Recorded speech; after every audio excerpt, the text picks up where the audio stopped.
Okay, we're about to do one of the interviews I've been really excited about for a long time. Wendi Thomas is one of our prize columnists.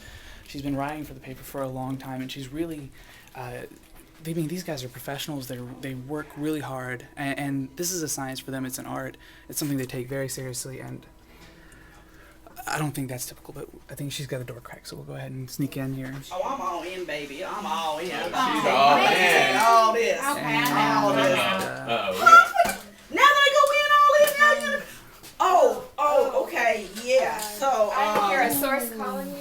yeah. I got a story I gotta finish. Okay, so I'll see you later. yeah, right. Yeah, the wonderful. I think I got an email. All right, I'm here for real this time with Wendi Thomas in her post-poker mode. Sorry about that, folks. Wendi, tell us a little bit about what you do. Okay, it's amazing to me because my job is that I get paid to tell other people what I think. And that amazes me because who is lucky enough to have that kind of job where their job is simply to kind of analyze what happens in Memphis, to share their thoughts, their perspectives, and then they get a check for it, every 2 weeks. So that's pretty much my job. My card says that I'm a Metro columnist, so that's the official title for getting paid to tell other people what you think. Yeah. You talked to me a little bit before. Apparently your job is not always so easy. What keeps you going even though things can get a little bit rough around the edges sometimes?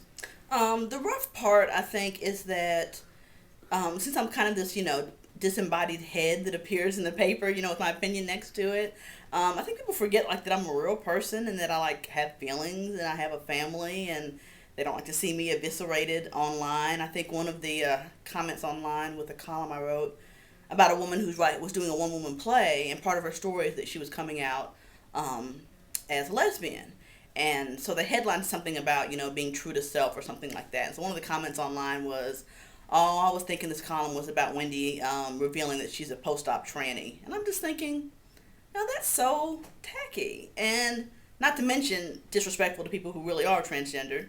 So some of that kind of gets to you.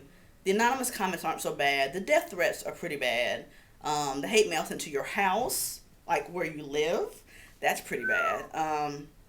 But I have a big, vicious Rottweiler who does not like really anybody but me. So that's a comfort. And it's also a comfort when you do right things that are changing people's lives.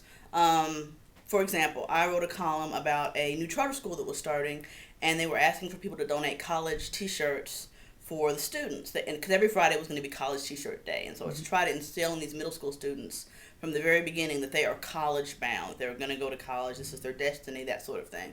And so I wrote a column just that the school was trying to get T-shirts. And they got, in a matter of a few weeks, over 500 T-shirts. And so when you see that kind of response and you go back to the school and they open up these file cabinets that are overpouring with T-shirts and letters and checks from all over the country, that makes the hate mail seem completely insignificant. Mm-hmm. So it's when you're really making an impact in someone's life that the hate mail and the negativity just rolls right off your back.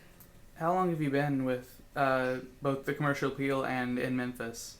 I've been at the Commercial Appeal since August 2003. Mm-hmm. That's when I started as a columnist. But I actually interned here back in 92, I think. And so a lot of not a lot, but a few people that were here in 92 that are still here. And I actually grew up in Memphis, which I think is key to me being a successful Metro columnist, if I could be considered successful. I've kept my job, so that's some measure of success. Because I know the people here, and I know what used to be where something is now, and the former mayor was my school superintendent. So I have a lot of history here in Memphis, and my parents still live here. And I think it would be hard to go into a city that you don't know anything about and write authoritatively and believably as a columnist.